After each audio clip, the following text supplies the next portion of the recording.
പ്രമുഖ മാധ്യമ പ്രവർത്തകനും രാഷ്ട്രീയ നിരീക്ഷകനും ആകാശവാണിയുടെ മുൻ അസിസ്റ്റന്റ് ഡയറക്ടറുമായ ഡി പ്രദീപ് കുമാർ ലോക്സഭാ തിരഞ്ഞെടുപ്പ് ഫലത്തെക്കുറിച്ച് വിലയിരുത്തുന്നത് ആർക്കും ഭൂരിപക്ഷം കിട്ടാൻ ഇടയില്ല എന്നാണ്.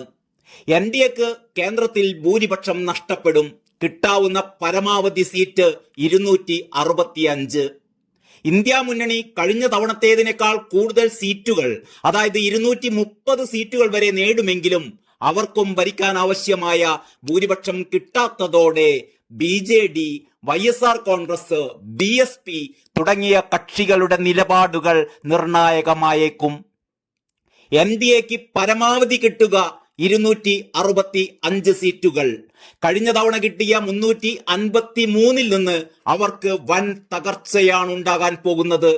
ഉത്തർപ്രദേശ്, ബീഹാർ, രാജസ്ഥാൻ, മഹാരാഷ്ട്ര, ഹരിയാന, കർണാടക, തെലങ്കാന തുടങ്ങിയ സംസ്ഥാനങ്ങളിൽ അവർക്ക് സീറ്റുകൾ നഷ്ടപ്പെടും. എന്നാൽ ആന്ധ്ര, ഒഡീഷ, പശ്ചിമ ബംഗാൾ സംസ്ഥാനങ്ങളിൽ സീറ്റുകൾ കൂടിയേക്കും. ഇന്ത്യ മുന്നണിയുടെ സീറ്റുകൾ 91 നിന്ന് 230 വർദ്ധിക്കും. അവർ മുന്നേറ്റമുണ്ടാക്കാനിടയുള്ള സംസ്ഥാനങ്ങൾ ഉത്തർപ്രദേശ്, ബീഹാർ, രാജസ്ഥാൻ, ഹരിയാന, ഡൽഹി, പഞ്ചാബ്, കർണാടക, തെലങ്കാന, മഹാരാഷ്ട്ര എന്നിവയാണ്. പ്രധാന സംസ്ഥാനങ്ങളിലെ വിലയിരുത്തൽ ഇങ്ങനെയാണ്. ഉത്തർപ്രദേശ് NDAക്ക് ഇപ്പോൾ 64 സീറ്റുകളാണുള്ളത്. അത് 57 കുറയും. ഇന്ത്യ മുന്നണിക്ക് 20 സീറ്റുകൾ ലഭിക്കും. നേരത്തെ 6 സീറ്റുകൾ മാത്രമാണ് ഉണ്ടായിരുന്നത്. അതേപോലെ BSPക്ക് നേരത്തെ 10 സീറ്റുകൾ ഉണ്ടായിരുന്നത് 3 കുറയും. ബീഹാറിൽ NDAക്ക് 39 സീറ്റുകൾ ഉണ്ടായിരുന്നത് 21 കുറയും. ഇന്ത്യ മുന്നണിക്കാവട്ടെ നേരത്തെ 1 സീറ്റ് മാത്രം ഉണ്ടായിരുന്നത് 19 സീറ്റായി ഉയരും. മഹാരാഷ്ട്രയിൽ NDAക്ക് നേരത്തെ 41 സീറ്റുകൾ കിട്ടിയിരുന്നത് ഇത്തവണ 26 കൂപ്പുകുത്തും. ഇന്ത്യ മുന്നണിക്കാവട്ടെ നേരത്തെ 5 സീറ്റ് ഉണ്ടായിരുന്നത് 20 സീറ്റായി കുതിച്ചുയരും. മധ്യപ്രദേശിൽ NDAക്ക് നേരത്തെ 28 സീറ്റ് ഉണ്ടായിരുന്നത് ഇത്തവണ 25 മാത്രമേ കിട്ടാൻ സാധ്യതയുള്ളൂ. ഇന്ത്യ മുന്നണിക്കാവട്ടെ കഴിഞ്ഞ തവണ 1 സീറ്റിൽ നിന്ന് 4 സീറ്റിലേക്ക് ഉയരാനും സാധ്യതയുണ്ട്. രാജസ്ഥാനിൽ NDAക്ക് 24 സീറ്റിൽ നിന്ന് 20 കുറയും. അതേസമയം ഇന്ത്യ സഖ്യത്തിന് 1 സീറ്റിൽ നിന്ന് 5 സീറ്റിലേക്ക് വർധനയുണ്ടാകും. പശ്ചിമ ബംഗാളിൽ NDAക്ക് 20 സീറ്റുകൾ നേടാൻ കഴിയും. കഴിഞ്ഞ തവണ 18 സീറ്റുകളാണ് ഉണ്ടായിരുന്നത്. ഇന്ത്യ TMC സഖ്യത്തിന് 22 സീറ്റുകൾ, നേരത്തെ 24 സീറ്റുകൾ ഉണ്ടായിരുന്നു. ഡൽഹിയിൽ NDAക്ക് 7 സീറ്റുകൾ ഉണ്ടായിരുന്നത് ഇത്തവണ 4 സീറ്റിലേക്ക് ചുരുങ്ങും. ഇന്ത്യ മുന്നണിക്കാവട്ടെ നേരത്തെ സീറ്റുകൾ ഒന്നും കിട്ടിയിരുന്നില്ല. ഇത്തവണ 3 സീറ്റ് നേടാനാവും. ഹരിയാനയിൽ NDAക്ക് നേരത്തെ 10 സീറ്റ് കിട്ടിയിരുന്നത് ഇത്തവണ 5 ചുരുങ്ങും. ഇന്ത്യ മുന്നണിക്കാവട്ടെ 5 സീറ്റുകൾ നേടാനുമാവും. നേരത്തെ 0 ജമ്മു കാശ്മീരിൽ NDAക്ക് 2 സീറ്റിനാണ് സാധ്യത. നേരത്തെ 3 സീറ്റുകൾ കിട്ടിയിരുന്നു. ഇന്ത്യ മുന്നണിക്കാവട്ടെ 4 സീറ്റുകൾ, നേരത്തെ 3 സീറ്റുകൾ മാത്രം. പഞ്ചാബിൽ NDAക്ക് 1 സീറ്റിനാണ് സാധ്യത. നേരത്തെയും 1 സീറ്റ് മാത്രമാണ് ഉണ്ടായിരുന്നത്. ഇന്ത്യ മുന്നണിക്കാവട്ടെ നേരത്തെ 13 സീറ്റുകൾ ലഭിച്ച പോലെ ഇത്തവണയും 13 സീറ്റുകൾക്ക് സാധ്യത. ജാർഖണ്ഡിൽ NDAക്ക് 2 സീറ്റുകൾക്ക് മാത്രമേ സാധ്യതയുള്ളൂ. കഴിഞ്ഞ തവണ 7 സീറ്റുകൾ ലഭിച്ചിരുന്നു. ഇന്ത്യ മുന്നണിക്ക് 6 സീറ്റുകൾ ലഭിക്കും. കഴിഞ്ഞ തവണ 2 സീറ്റുകൾ മാത്രം.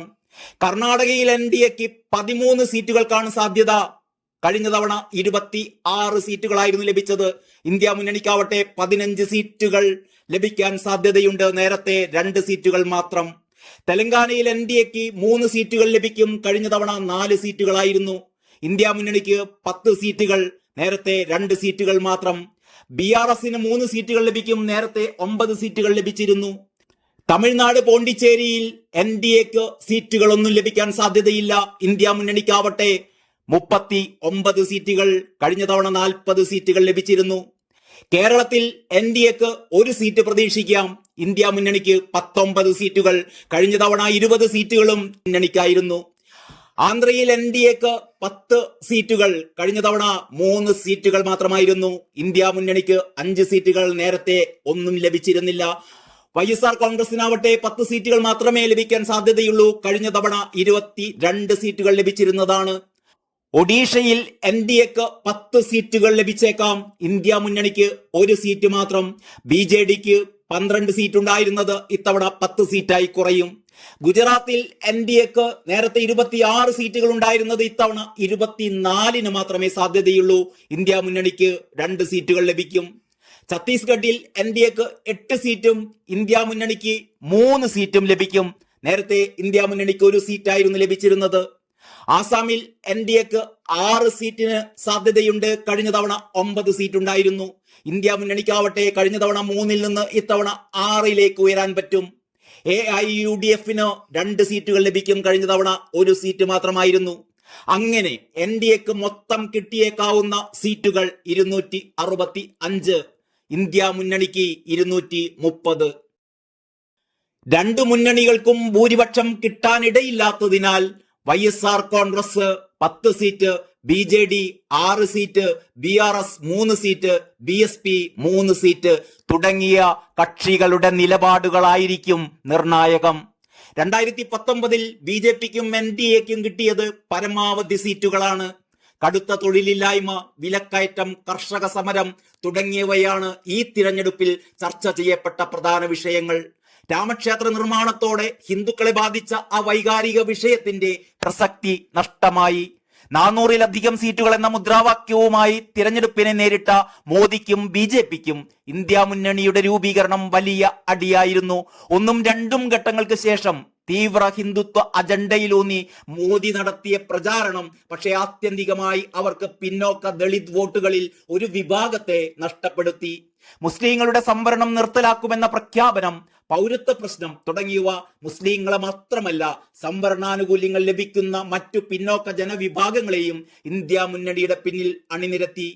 കെജ്രിവാളിന്റെ അറസ്റ്റും അദ്ദേഹത്തിന് കിട്ടിയ ഇടക്കാല ജാമ്യവും ഡൽഹിക്കപ്പുറം ഹിന്ദി മേഖലയിലെ നിഷ്പക്ഷ വോട്ടുകളിൽ നല്ലൊരു ശതമാനം BJPക്ക് നഷ്ടപ്പെടാൻ ഇടയാക്കിയിട്ടുണ്ട്. മോദിയിലേക്ക് മാത്രം കേന്ദ്രീകരിച്ചുള്ള പ്രചാരണവും ആകർഷകമായ പുതിയ വാഗ്ദാനങ്ങളുടെ അഭാവവും BJPക്കും NDAക്കും രാഷ്ട്രീയമായി ഗുണം ചെയ്തില്ല. ഇതെല്ലാം BJPയുടെ പരാജയത്തിലേക്ക് നയിച്ചേക്കാം. ഇതാണ് യഥാർത്ഥ ഫലമെങ്കിൽ മോദിക്ക് തന്നെ 3-ാം ഊഴവും കിട്ടും. പക്ഷേ അത് മറ്റു കക്ഷികളുടെ കാരുണ്യത്തിലായിരിക്കും എന്ന് മാത്രം. ഏറ്റവും വലിയ ഒറ്റക്കക്ഷിയുടെ നേതാവിനെയാകും മന്ത്രിസഭ രൂപീകരിക്കാൻ ക്ഷണിക്കുക. അതിനാൽ മുൻകാലങ്ങളിൽ പിന്തുണ നൽകിയ BJD, YSR കോൺഗ്രസ്, 2 മുന്നണികളിലും പെടാത്ത ചെറുകക്ഷികൾ തുടങ്ങിയവയുടെ സഹായം തേടി മന്ത്രിസഭ ഉണ്ടാക്കാൻ കഴിയും. ഈ അവലോകനം വിവിധ മാധ്യമങ്ങളിൽ വന്ന തിരഞ്ഞെടുപ്പ് പ്രചാരണ വാർത്തകളെയും പഠനങ്ങളെയും പശ്ചിമ ബംഗാൾ, മധ്യപ്രദേശ്, ഉത്തർപ്രദേശ്, ഉത്തരാഖണ്ഡ്, ഡൽഹി, തമിഴ്നാട് എന്നീ സംസ്ഥാനങ്ങളിൽ നടത്തിയ സന്ദർശനങ്ങളെയും ആസ്പദമാക്കിയുള്ളതാണ് എന്നുകൂടി പ്രദീപ് കുമാർ പറയുന്നു. ഏതായാലും നമുക്ക് ജൂൺ 4 വരെ കാത്തിരിക്കാം. അതുവരെ നന്ദി, നമസ്കാരം.